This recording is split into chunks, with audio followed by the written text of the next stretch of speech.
While exploring the Great Smoky Mountains National Park, wildlife photographer James York experienced an unexpected encounter with a wild elk. To his surprise, the curious bull elk approached him and even touched his face, as if trying to understand what was happening. What happened next was beyond anything he could have imagined, but things took a wild and dangerous turn in an unthinkable and horrifying twist.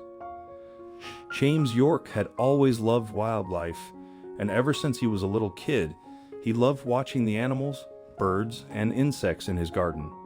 He just found them all fascinating and beautiful. As he grew, he found that he had a passion for photography.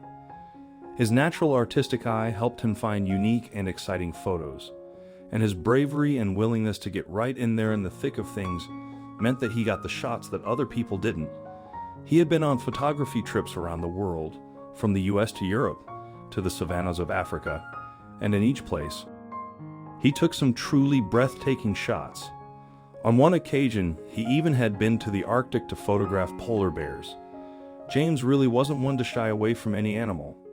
It's what made him such a good and prolific photographer. So when the opportunity came for him to go to the incredible Great Smoky Mountains National Park, he jumped at the idea. Not only was it an amazingly picturesque and stunning part of the world, but it was also filled with thousands of wild animals that he could photograph. It wasn't until James actually arrived, though, that he realized just how breathtaking the national park was, if only he knew what was going to happen while he was there. Walking through the park, he spotted a wild bull elk. These majestic creatures grow up to 5 feet tall, weigh in at up to 100 pounds, and have large, solid antlers the top of their heads. Despite that, they still look dainty and almost cute.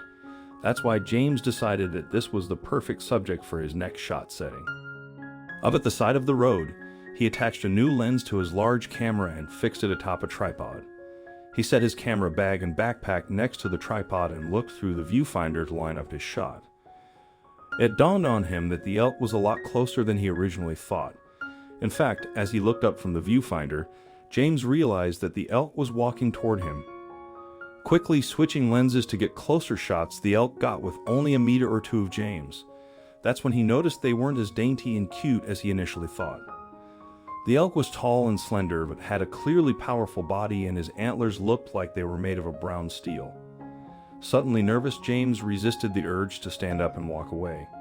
He heard that if you did that, the elk would become startled and attack, and James had no intentions of disagreeing with an animal with such big and dangerous antlers. So he sat there, remaining still, keeping his head bowed so as not to make eye contact. The bull elk was clearly curious, not quite understanding who this man was or what his setup was all about. James and the elk were face to face, and he could feel its warm breath on him. He closed his eyes in silent prayer, and his heart was racing as he felt the elk press his antlers against his head. The animal was clearly trying to figure out if James was a rival that needed to be dealt with or nothing to worry about.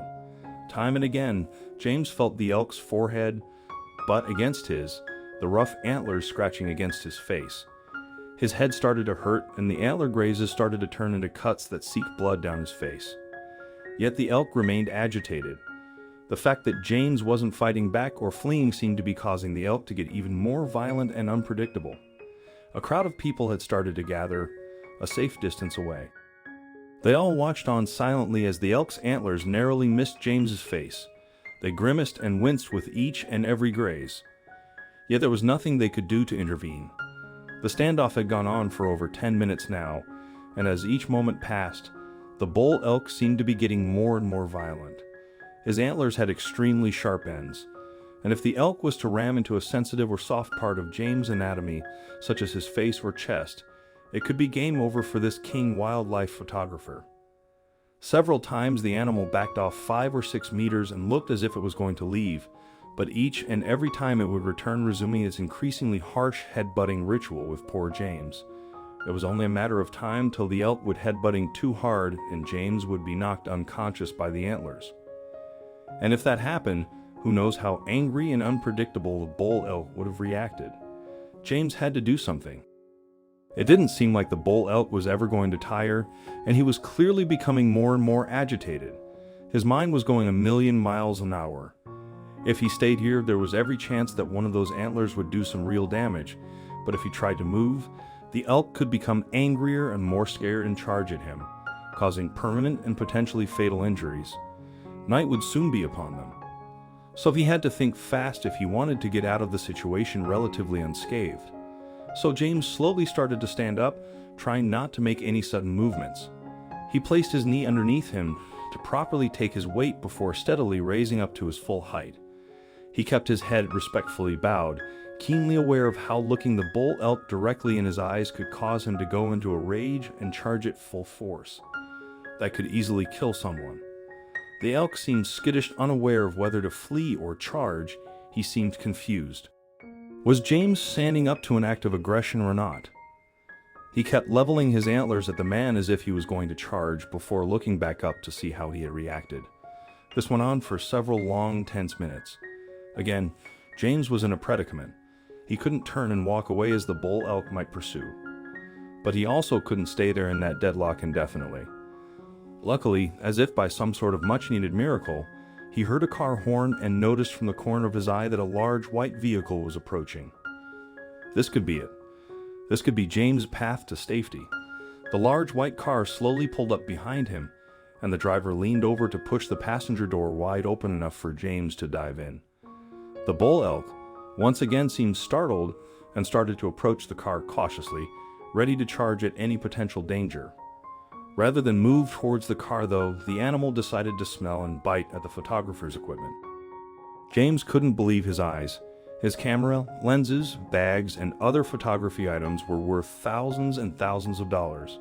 He couldn't have them destroyed by an angry and destructive elk, so he instructed the driver to honk his horn and move the car as close to his pile of equipment as he could. As the car started to move, the elk jumped and ran back several meters, turning back around with a renewed sense of anger. James had to bite the bullet. He had to open the car door and get out again in order to pick up his equipment. Slowly getting out, he ensured that he left the door as wide open as possible, just in case he had to make a quick dash back to the safety of the vehicle. It was a tense moment. Was the elk going to charge? Would James manage to retrieve all of his equipment? The sizable crowd of people that were watching on waited with bated breath, scooping up his things as quickly as humanly possible. James still kept an eye on the horned animal that was still pacing only meters away from him. After hastily returning to his car, James quickly jumped into the passenger seat and the vehicle began to move away. Eventually, the bull elk retreated into the surrounding trees and bushes. This encounter served as a powerful reminder that even seemingly harmless and endearing animals can be unpredictable and potentially dangerous. James had learned a valuable lesson and pledged to always give animals the respect and distance they deserved. What are your thoughts on this story? If you were in James' position, how would you have reacted? Would you have been able to maintain composure when faced with an angry bull elk or another large and dangerous animal? Share your thoughts in the comments below. Thank you.